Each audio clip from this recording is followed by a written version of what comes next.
Tumingin ako sa kanya at kagaya pa rin ng dati. Wala pa ring emosyon ang mga mata niya. Galit lang talaga ang laging nakikita ko sa mga mata niya. Ano ba talagang balak mo sa akin? Bakit mo pa ako pinakasalan kung may fiancé ka naman pala? Wala kang karapatan na magtanong sa akin. Natameme ako sa sinabi niya. Tama siya. Nakasulat iyon sa kontrata na pinirmahan ko. Yumuko ako at dahan-dahan na umupo sa sahig at tahimik na umiiyak. Suwayin mo ako o gawin mo ang mga ayaw ko'y malilintikan ka sa akin. Lalo na ang daddy mo. Pagbabanta niya sa akin. May tanong ako sa'yo. Lakas loob na tanong ko sa kanya. Hindi siya sumagot at nakatingin lang siya sa akin. Sa tingin mo ba? Mahirap ba akong mahalin? Wala bang pag-asa na magustuhan mo ako? Sana kahit hindi mo ako magustuhan, itrato mo naman akong tao. Bigyan mo naman ako na kahit konting kalayaan. Hindi kita lalokohin o gagawin ng masama. Sabi ko sa kanya, you want me to answer your question? And my answer is no. Sa tingin mo ba mamahalin kita? You're not my type. Pinagtsatsagaan lang kita para naman masulit ko ang pera ko na nawala. Ang bahay niyo sana kukunin ko eh. But your father offered me his own daughter. Nagmakaawa siya na ikaw na lang ibabayad niya sa akin. Sagot niya sa akin na dumurog ng husto sa puso ko. Hindi na ako nagsalita pa dahil sapat na sa akin ang lahat ng mga sinabi niya. Ang sakit lang na marinig na ipinambayad ako ng sarili kong ama sa laking pinagkakautangan niya. Ang ama na dapat na pumuprotekta sa akin. Ang siyang ama na hinayaan ako magdusa at masira ang buhay ko. Hindi ba talaga ako importante sa kanya? Hindi ba niya ako mahal? Tanong ko sa sarili ko. Do you want to know the exact amount na hiniram ng tatay mo? Magkano? 20 million. Mabilis na sagot niya sa akin. Para akong pinagbagsakan ng langit at lupa sa narinig ko. Kaya pala, ganito siya kalupit sa akin. Sa laki ng halaga na kinuha sa kanya ng daddy ko ay kulang pa nga siguro ang buong buhay ko para maging bayad kay Marcos. At kung sakali naman ibabalik ko sa kanya, hindi ko naman alam kung saan ako kukuha ng ganoong kalaki na pera. Now tell me, are you worth it for my money? Tanong niya sa akin. Hindi ko alam kung tama ba na ako naging kabayaran sa'yo. Pero sisikapin ko na may balik sa'yo ang pera na iyon. Hayaan mo lang akong magtrabaho at mag-ipon. Sabi ko sa kanya, mag-iipon? Magtatrabaho? Sarcastic siyang tumawa. Alam ko na imposible pero susubukan ko pa rin. At kailangan ko rin na kumbinsin ang sarili ko na dapat hindi ko siya mahalin. Na sana hindi ko siya matutunang mahalin. Maghihintay ako na dumating ang araw na maging malaya ako sa kanya. Hindi na kami nag-uusap na dalawa sa biyahe. Pagdating namin ay kaagad ako umakyat sa room ko. Nasaktan ako sa mga sinabi niya sa akin. Wala sa sariling tinawagan ko si Daddy. Hindi niya sinasagot. Kung sa bagay, ano bang aasahan ko? Kung totoo ang sinabi ni Marcos na siya mismo nag-alok sa akin para maging pambayad sa utang niya.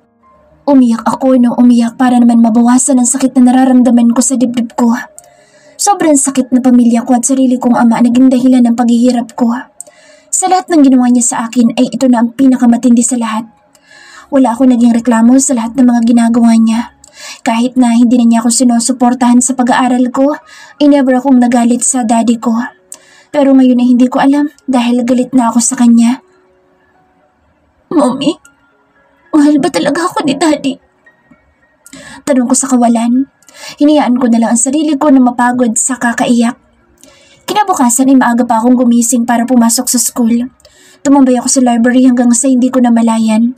Nagising lang ako dahil sa lakas ng bell. Pagpasok ko sa loob ng classroom namin ay umiwas na ako kay Miko. Hindi ko siya pinapansin hanggang sa matapos na ang klase ko. Miss Faye, sorry po kung absent ako noong nakaraan. Okay lang. Nag-aalala nga ako sa'yo. Akala ko kasi hindi ka na talaga papasok. Sabi niya sa akin. Nagkatangkaso po ako. Pagsisinungaling ko sa kanya.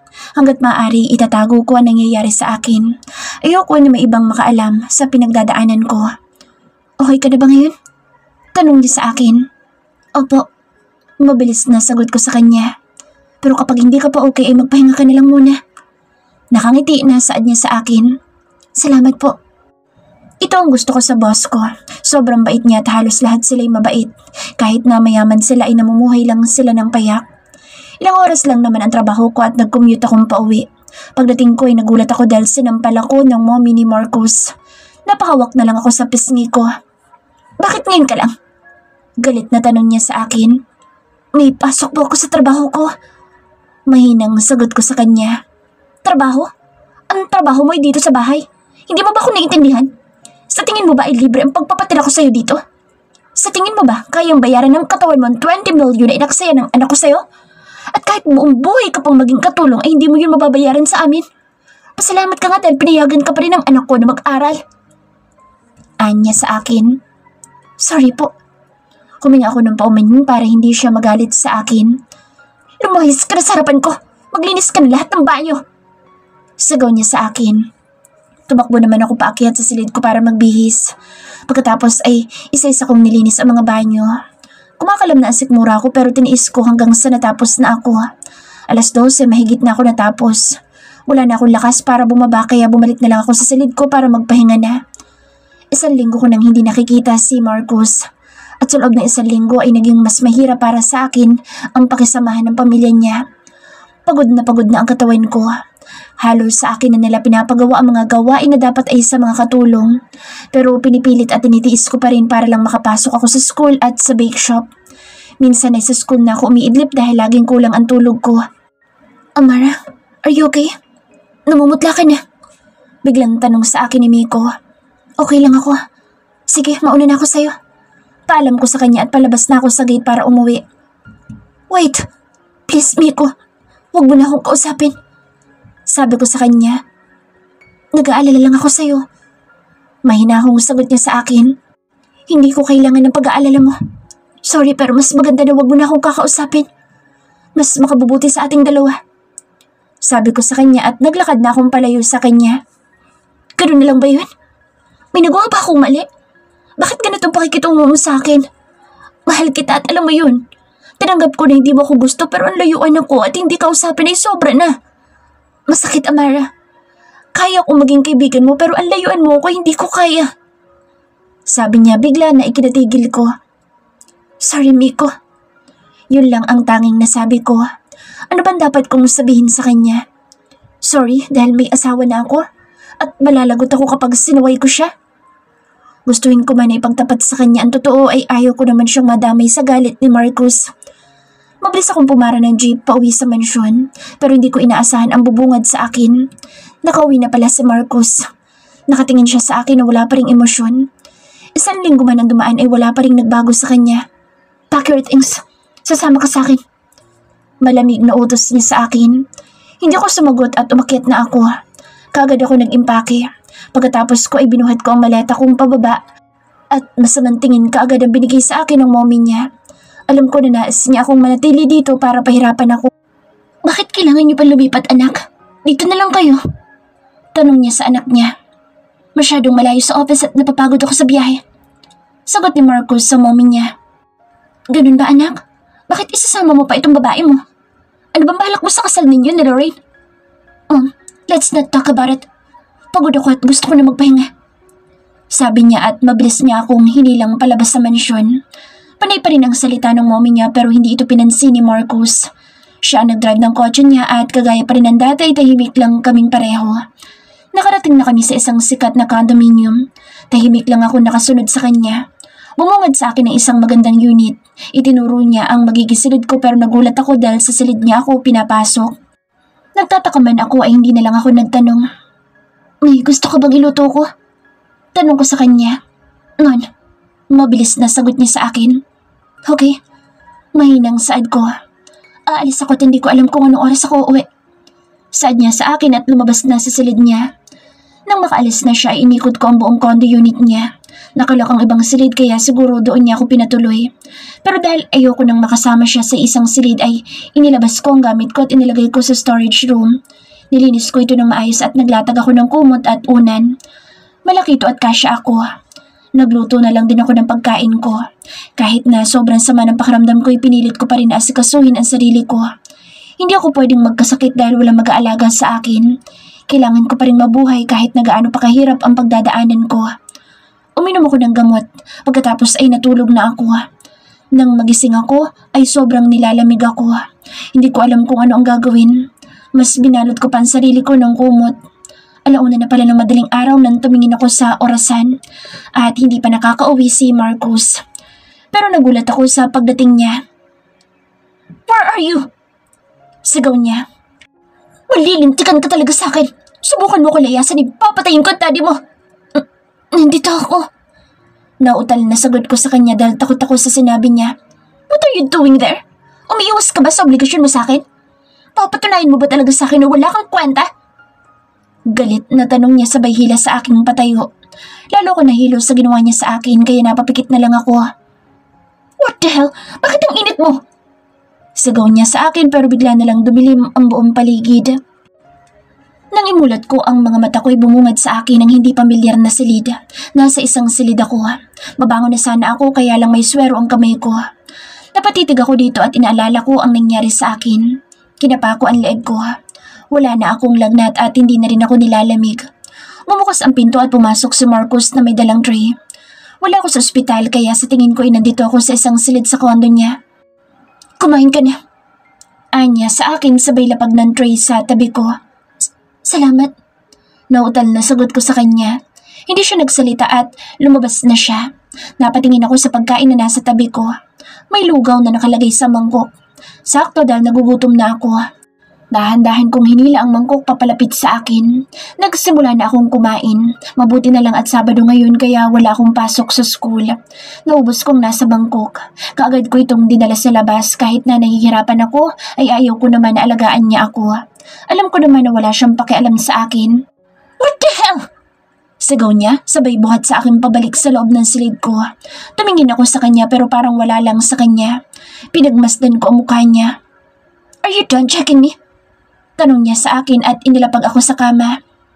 "Pwede ko na ba itong alisin?" Tanong ko sa kanya at ang tinutukoy ko ay ang dextrose na nasa kamay ko. "Babalik dito ang doktor mamaya. Siya ang magsasabi kung kailangan na bang alisin yan." Sagot niya sa akin sabay talikod. "Bakit mo ba ito ginagawa? Dapat tinahayaan mo na lang ako." Hindi ko alam kung bakit kailangan ko pang itanong sa kanya ang bagay na ito. Kung hahayaan kita ay parang hinayaan ko na lang din na ang pera ko'y mawala. Sagot niya sa akin. "Pero hindi naman magiging sapat ang katawan ko para pambayad ko sa'yo." Lumungon siya sa akin at nakikita ko sa mga mata niya ang galit. Lumapit siya sa akin at tinawakan ang pangako. "Hindi talaga magiging sapat dahil wala ka namang kayang gawin. Pero sapat na siguro ang buong buhay mo." Sagot niya sa akin at binitawan ang pangako. Tumatak sa akin ang sinabi ng mommy niya na hindi kayang bayaran ng katawan ko ang 20 million niya. Kaya bakit pinagtsatsagaan pa niya ako? Lumabas na siya at iniwan niya ako mag-isa. Hindi ko alam kung gaano ako katagal na nakatingin sa kawalan. Kanina pa ako nakaupo dito sa kama. Tumayo ako at lumapit sa may glass wall. Natatanaw ko mula dito sa taas ang city. Napalingon ako dahil dumating ang doktor. Tinanggal na niya ang dextrose ko. May mga ipinaliwanag din siya. Aminado ako na sobrang pagod ako. Sa dami ng ginagawa ko ay halos wala na akong pahinga doon sa mansyon. "Paano nagkasakit ka pa kung wala ka namang ginagawa sa bahay?" Naiinis na tanong niya sa akin. "Sorry." Tanging nasabi ko sa kanya. Hindi ko pwedeng sabihin na ginagawa kong katulong ng mommy niya. Asik niya sa akin. "Marcus." Tawag ko sa kanya. "Why? Pwede ba akong lumabas bukas?" Lakas loob na tanong ko sa kanya. "Saan ka pupunta?" Tanong niya sa akin. "Nagagawin kasi kami activity." Sagot ko. "No, you're not going there. Hindi ka aalis. Kailangan ko sa grades ko." Sad ko pa sa kanya. "Still no." Matigas na sagot niya sa akin. "Hayaan mo kong gawin ang mga kailangan ko bilang isang estudyante. Wala naman akong gagawing masama." Sad ko sa kanya. "Still no." "Ang sama mo." Naiinis na sabi ko sa kanya at nagtalokbong ako ng kumot. Wala na akong narinig na ingay kaya inalis ko na ang kumot. Para akong aatakin sa puso dahil nakatayo pa rin pala siya at nakatingin lang sa akin. "Anong sabi mo? Masama ako?" Tanong niya sa akin. "Oo." Wala sa sariling sagot ko sa kanya. "Shit! Eh kung hindi kaya kita payagan na pumasok sa school?" Pagbabanta niya sa akin. "Sa ginagawa mo sa akin parang ganun na rin iyon. Papasok pa ba ako sa school pagkatapos ay hindi rin naman ako makakapasa?" Hindi ko alam kung saan ba nanggaling ang lakas ng loob ko ngayon. Basta ang alam ko ay gusto kong ilabas ang inis ko sa kanya. Alam ko rin na pinipigilan niya ang sarili niya na magalit sa akin. Alam ko sa sarili ko na kahit papaano ay may kabutihan pa rin siya sa puso niya. O baka ginagawa lang niya ito dahil ayaw pa niya akong mawala sa mundong ito. Lumabas na siya. Wala nang ibang sinabi. Kinuha ko naman ang phone ko para tawagan ang mga kagroup ko. Nakikiusap ako sa kanila na dapat hindi talaga ako makakapunta. Sarah, okay lang ba na via video call na lang ako bukas? Hindi kasi talaga ako pwedeng pumunta dyan. Magagalit kasi ang kuya ko. Kagagaling ko lang kasi sa sakit. Sabi ko sa kaklase ko na may halong pagsisinungaling. Ayoko man ay wala akong choice. Ganun ba? Sige, tatawagan ka na lang namin bukas. Sabi niya sa akin. Salamat talaga. Pasensya ka na kasi strict itong kuya ko. Sabi ko sa kanya. May kuya ka pala? Nakangiti na tanong niya sa akin. Oo, pinsan ko. Pagsisinungaling ko sa kanya. Okay, pagaling ka. Kaya natin to. Sige, bukas na lang. Nakangiti na sabi niya sa akin. Bye, thank you talaga. Sabi ko sa kanya. Napangiti na lang ako dahil mabait pa rin sa akin ang tadhana. Pero nagulat na naman ako dahil bigla na lang na kumalabog ang pintuan kaya nawala ang maganda kong ngiti. Kuya ha? Tiimbag ang nasabi niya sa akin. Anong gusto mo na sabihin ko? Asawa mo? Inaalagaan ko lang ang reputasyon mo. Alam ko naman na hindi sila maniniwala kapag sinabi ko na asawa mo ako. Lalo na't may fiancé ka. Sabi ko sa kanya at pumasok ako sa loob ng banyo. Naghihilamos na ako bago ako matulog. Pero paglabas ko'y napaiyak akong bigla dahil nagkalat ang sira kong phone. Bakit mo sinira? Umiiyak na tanong ko sa kanya.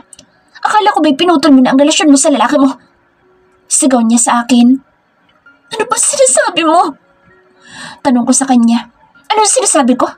Kaya pala gusto mo pumunta doon dahil magkikita kayo. Sigaw niya sa akin at mabalya akong itinapon sa kama. Ano ba dapat kong gawin para maniwala ka sa akin?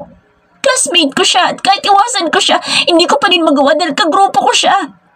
Hindi ko siya lalaki at wala kami relasyon. Mahirap man tanggapin iyon. Umiiyak na tanong ko sa kanya. Liar! Kahit kailan talaga sinungaling ka! Sigaw niya sa akin. Oo! Ako nang pinakasinungaling sa lahat. Lahat na kasalanan ko. Lahat na ibintang mo sa akin. Ano pa bang halaga ng buhay? Wala naman, di ba? Pag-aari mo nga pala ako. At nakalimutan ko na naman pala. Dapat nga patayin mo na lang ako eh. Kasi wala naman akong silbi sa'yo. Hindi naman kayang bayaran ng katawan ko ang 20 million mo. Kunin mo lahat sa daddy ko. Ang bahay at kumpanya niya. Sa'yo na lahat. Angkinin mo ng lahat. Sigaw ko sa kanya. Umiyak ako sa harapan niya. Tumayo ako sa kama at pinulot ko ang sira kong phone. Luma na ito at pagmamayari pa ito ng mommy ko kaya mahalaga ito sa akin. Nanginginig ang kamay ko habang pinupulot ko ang mga basag. Shit! What are you doing? Sigaw niya sa akin. Hindi ko siya pinapansin at patuloy lang ako sa ginagawa ko. Hindi ko na malaya na may tumutulo na palandugo sa daliri ko dahil nasugatan iyon. Wala na akong maramdaman na sakit dahil mas masakit ang puso ko ngayon. Shit! Hinila niya ako para tumayo pero yumuko ulit ako. Bayaan mo nga ako! Saktan mo ako o pahirapan mo ako. Kaya kong tanggapin pero ito lang ang alaala sa akin ng mommy ko. Ito lang ang meron ako. Lahat ng meron ako binugay ko na sa inyo. Pero alam ko naman na kulang pa. At alam ko na hindi ko naman talaga kayang bayaran ang lahat sa'yo. Kaya lubusin mo na. Saktan mo na ako. Patayin mo na lang ako. Umiiyak na sigaw ko sa kanya. Naikuyom ko ang mga palad ko at tumayo ako sa sobrang sakit ng puso ko. At hindi ko na alam ang pumapasok sa isipan ko. Saan ka pupunta? Sigaw niya sa akin. Hindi ko siya pinansin at pumasok ako sa loob ng kusina. Put it down! Utos niya sa akin. Hawak ko ang kutsilyo at itinuto ko ito sa sarili ko. Nakatingin ako sa mga mata niya. Nakikita ko naman na wala siyang pakaalam sa akin.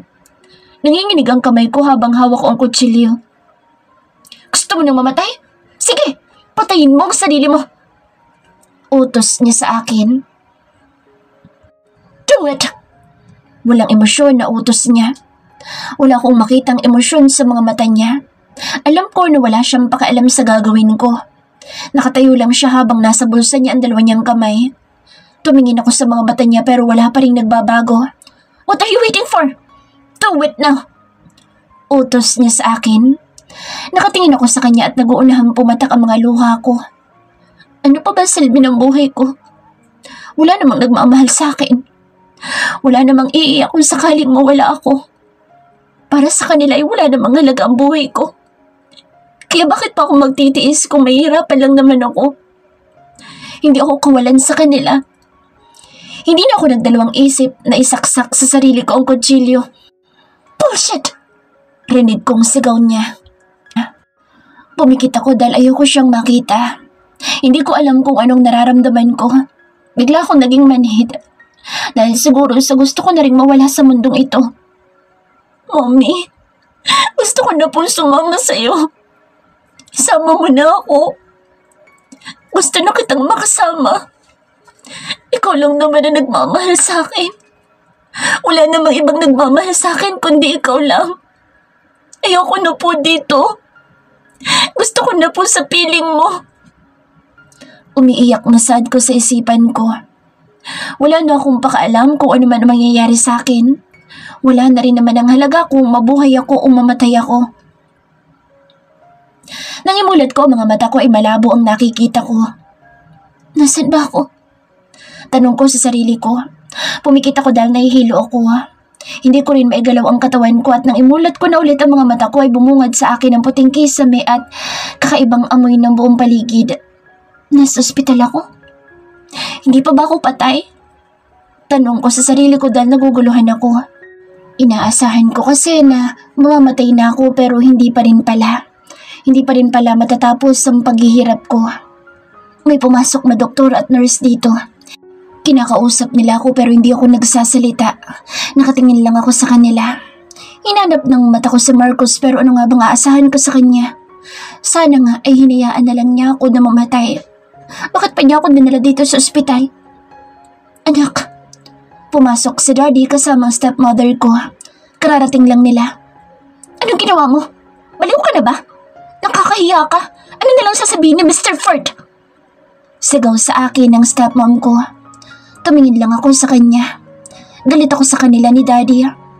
Gusto kong ilabas ang galit ko pero pinigilan ko ang sarili ko kaya mas pinili ko na lang natanggapin ang mga masasakit na salita na naririnig ko mula sa stepmother ko habang ang sarili kong ama ay walang ginagawa para patigilin ang babae niya. Isa kang malaking bobo! Sana ginagamit mong utak mo! Kahit kailan wala kang silbi! Sigaw niya sa akin. Umalis na po kayo. Utos ko sa kanya dahil ayoko na silang makita pa. Higit sa lahat ay ayoko nang marinig ang mga sasabihin nila. Anong sabi mo? Kami aalis? Pasalamat ka at binisita ka pa namin? Wala kang kwenta! Sabi niya sa akin. Wala akong sinabi na dalawin niyo.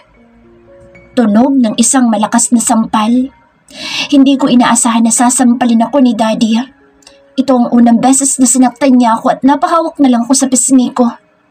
Tumingin ako sa kanya pero wala akong makitang pagsisisi sa mga mata niya. Parang wala lang sa kanya na sinaktan niya ako. Ano bang nangyayari sa'yo? Bakit ganyan ka sumagot sa tita mo? Pumunta kami dito dahil nag-aalala siya sa'yo. Saad sa akin ni Daddy. Hindi ko kailangan ng pag-aalala niyo sa... Sinampal niya ulit ako. Bastos! Sigaw sa akin ni Daddy. Umalis na po kayo at kalimutan niyo na ako. Simula nang gawin niyo akong pambayad sa mga utang niyo, kinalimutan niyo na rin naman na anak niyo ako. Sabi ko sa kanya dahil hindi ko na kayang pigilan ang sama ng loob ko. Wala kang utang na loob. Sigaw niya sa akin. Siguro bayad ng utang na loob na sinasabi niyo. Sapat na ba ang 20 million? May hinanakit na tanong ko sa kanya. Pinagsisisihan ko na naging anak kita. Sabi niya sa akin kaya mas lalo ako nasaktan. Hindi ko rin naman po ginusto na ipinanganak sa mundong ito at maging anak mo. Kung pwede nga lang din naman po na pumili ng aming hindi ko ang pipiliin ko. Siguro, sapat na ang 3 mong mga anak at kung iniisip niyo na may makukuha kayo kay Marcos ay wala kayong aasahan. Dahil wala akong balak na kumuha sa kayamanan niya. Pare-pareho lang kayong lahat. Galit na bulalas ko. Wala ka nang aasahan sa akin. Simula ngayon, ipinuputol ko ng relasyon natin mag-ama. Wala na akong anak na walang silbi. Sabi niya sa akin at mabilis na lumabas sa silid kung nasan ako ngayon. Napahawak ko sa dibdib ko. Sobrang sakit ng puso ko. Alam ko na mali ang ginawa ko. Alam ko na maling sagutin ko siya pero hindi niya ako masasisi. Kahit na ganito ang nangyayari sa akin at kahit na ano pa ang gawin ko, wala pa rin akong silbi. Wala pa rin akong kwenta. Kahit na naging kabayaran ako ng 20 million. Ngayon ko napatunayan na mas mahal niya ang pamilya niya kaysa sa akin. Kaysa sa akin na sarili niyang anak. Kung sa bagay, sino ba naman ako? Wala naman akong magandang maidudulot sa buhay niya. Alam ko na mga kung sinisisi niya sa nangyari kay Mommy. At alam ko rin na ito ang paraan niya para mawala na ako sa buhay niya. Dahil ako ang malas sa buhay niya. Kaya mas mabuti na rin para maging masaya na siya. Miss, kumain ka na po. Sabi sa akin ng nurse. Thank you pero busog pa ako. Sagot ko sa kanya. Miss, buong araw ka ng busog. Kailangan mo kumain para gumaling ka. Kailangan mo maging malakas para mabilis kang gumaling. Sabi niya sa akin. Please, hayaan mo na lang ako. Hindi pa ako nagugutom. Gusto kong mapag-isa. Mahinahon na sabi ko sa kanya. Gusto mo bang pilitin ka pa para lang kumain? Biglang dumating si Marcos. Hindi ako tumingin sa kanya pero ramdam ko ang galit sa boses niya. Lumabas ang nurse at kami na lang na dalawa ang nandito ngayon sa silid na ito. Nanatili akong nakatingin sa labas ng bintana. Ano ba talaga gusto mo? Biglang tanong sa akin ni Marcos. Kalayaan. Kalayaan ang gusto ko na alam kong hindi mo ibibigay sa akin. Sagot ko sa kanya. Gusto mo na ba talagang mamatay? Galit na tanong niya sa akin. Hindi ako sumagot at tumingin lang ako sa kanya. Nakipagtitigan ako sa kanya. Ito ang unang beses na umiwas siya ng tingin sa akin. Nanatili akong nakatingin sa kanya. Bigla na lang siyang lumabas sa silid ko. Tumagal ako ng ilang araw dito sa ospital bago ako iniuwi sa condo niya. Hindi na rin kami muling nagkita dahil hindi siya umuwi at hindi ko alam kung nasaan siya. Wala din naman akong pakaalam sa kanya. Kung ako lang masusunod ay wala akong balak na bumalik sa condo niya o sa buhay niya. May kinuha siyang nurse na nag-aalaga sa akin. Habang nakaupo ako dito sa may couch ay biglang dumating ang mommy ni Marcos. Buhay ka pa rin? Sana talaga ay natuluyan ka na para naman matuloy ng kasal ni Lorraine at Dwayne. Sabi niya sa akin. Sana ay namatay na ako. Dahil mas pipiliin ko pa na mamatay kaysa maging parte ng buhay niyo. Saad ko sa kanya. Palaban ka na ngayon? Sigaw niya sa akin sabay suntok sa sugat ko. Napadaing ako sa sakit at dumugo ito. Napayuko na lang ako pero bigla niyang hinila ang buhok ko kaya napatingin ako sa kanya. Kilalanin mong kinakalaban mo dahil kapag nagtagal ka pa sa buhay namin, ay ako na mismo gagawa ng paraan para tuluyan kang mawala sa buhay namin. Tandaan mo sinabi ko. Saad niya sa akin bago niya binitawan ang buhok ko. Umalis na siya at kami na lang na dalawa ng nurse. Nabutugo po ang sugat mo, miss. Nag-aalala na sabi sa akin ng nurse ko. Okay lang ako. Saad ko sa kanya at pumasok ako sa room ko. Nilock ko rin ang pinto para hindi siya makapasok. Hinayaan ko lang ang sugat ko na dumugo dahil gusto ko na talagang mawala sa mundong ito. Open the damn door, Amara! Narinig ko na sigaw sa akin ni Marcos mula sa labas ng pintuan. Kapag hindi mo ito binuksan, malilintikan ka sa akin! Sigaw pa niya. Naglakad ako para buksan ang pinto. Pagbukas ko ay bumungad sa akin si Marcos. Magulong buhok niya at wala na siyang suot na necktie. Tumingin ako sa kanya bago ako nagsalita. May problema ba? Tanong ko sa kanya. Ikaw ang problema ko? Ano ba talagang ginagawa mo? Galit na tanong niya sa akin habang nakatingin sa sugat ko. Wala naman bro. Hindi ko na natapos ang sasabihin ko dahil nagulat ako sa ginawa niya sa akin. Ano bang ginagawa mo? Sigaw ko sa kanya dahil bigla na lang niya akong binuhat. Ang tigas talaga ng ulo mo. Huwag mong hintayin na maging malupit ako sa'yo. Iimbagang nasaad niya sa akin habang palabas na kami sa unit niya. Sa tingin mo ba hindi ka pa malupit sa akin? Mas gugustuhin ko na lang na mamatay na kaysa makasama ka. Galit na ani ko sa kanya dahil sa sobrang inis ko. Shut up dahil nakakarindi ka na. Malilintikan ka na talaga sa akin. Ibaba mo nga ako. Hayaan mo na lang kasi ako. Kapag hinayaan kita para ko na rin hinayaan ng 20 million ko. Sagot niya sa akin at ramdam ko ang galit niya. Pero ikaw nga mismo nagutos sa akin, di ba? Ang buong akala ko'y mahina ka. Pero parang hindi ka man lang nasaktan sa pagsaksak mo sa sarili mo. Saad niya sa akin. Hindi na ako nagsalita dahil tama siya. Ang buong akala ko rin ay mahina ako pero hindi ko inaasahan na makakaya ko rin saktan ang sarili ko. Pero nagawa ko iyon dahil siguro sa kagustuhan ko na mawala na sa mundong ito. Kaya may mga bagay akong ginagawa na bago sa akin na hindi ko rin inaasahan. Dinala niya ako sa pinakamalapit na ospital para gamutin na naman ang sugat ko. Kami lang na dalawa at naiwan ang nurse na nag-aalaga sa akin doon sa kondo. Nakaupo siya sa may couch habang nakatingin sa akin. Umalis ka na. Malamig na utos ko sa kanya. Ganyan ka ba talaga? Siguro nga nagkamali ako ng pagkakakilala sa'yo.